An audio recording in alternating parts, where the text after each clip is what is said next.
Welcome to WEFM's 3 p.m. news. I am your presenter, Naressa Bostwick.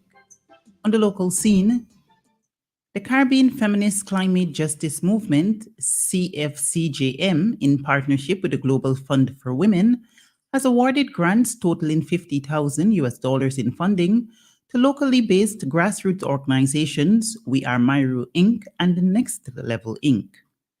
These historic grants will finance grassroots initiatives in St. Vincent and the Grenadines that address the critical intersection of climate action and gender justice. The selected grantee partners are among 22 grassroots organizations from 10 countries across the Caribbean working at the intersection of feminist organizing and climate change. The women-led groups work on tackling the pressing challenges posed by climate change to marginalized groups, including women and gender-diverse people, indigenous and rural communities, and the people of African and Indian descent. The Fisheries Services in the Ministry of Agriculture, Forestry, Fisheries, Rural Transformation, Industry and Labour invites all fishers throughout St. Vincent and the Grenadines to participate in a sustainable fishing workshop series being held from November 4th to 7th. The objective of this initiative is to educate fisherfolk on vital skills for sustainable fishing, to safeguard their livelihoods and help to protect SVG's marine resources. The workshop series continues today, November 6th, at the Kaliakwa Town Hall from 5:30 p.m. to 7 p.m. for Zone 1, which includes fishers from Kittels, Lomans Bay, Kingstown, Great Head, Indian Bay, and Kaliakwa.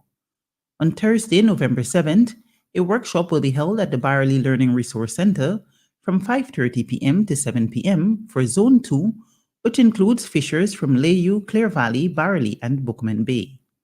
Additionally, a Fisher Folk Trivia Competition and Expo will be held on Saturday, November 16th at the Russell's Auditorium.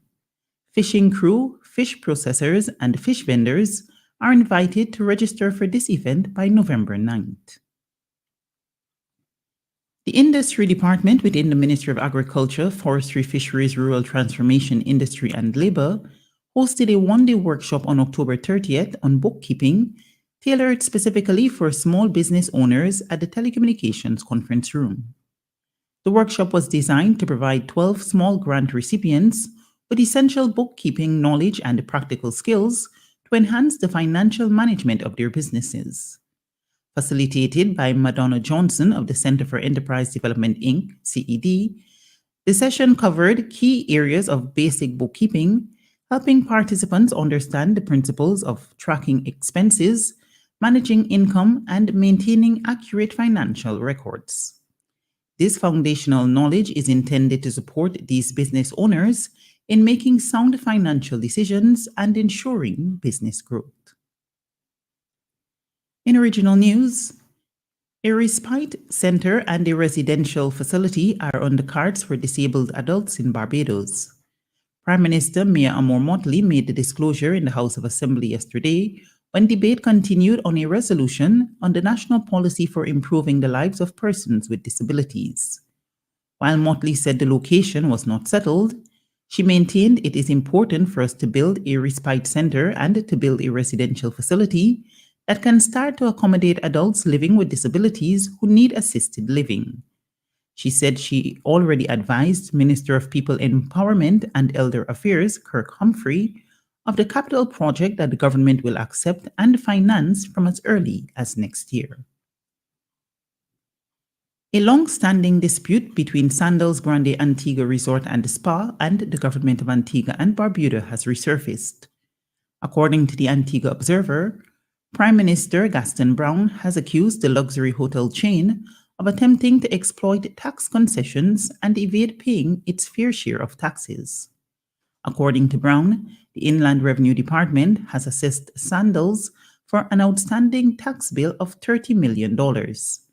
However, he believes the resort will resist paying the full amount, resorting to what he describes as manipulative tactics. And on the international scene, a Malaysian businessman has been sentenced to 15 years in jail for his role in the U.S. Navy's biggest corruption scandal and for skipping a previous sentencing hearing.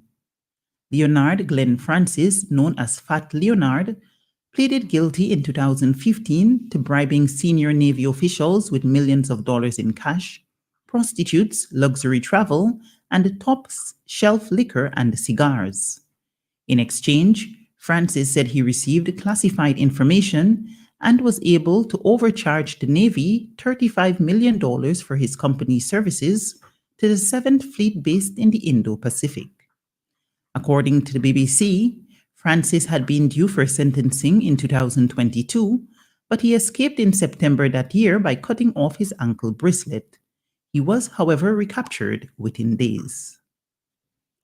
This has been WEFM's 3 p.m. News. I am your presenter, Naressa Bostwick, saying thank you for listening. Our next newscast will be coming to you at 5:30 p.m. Be sure to join us then.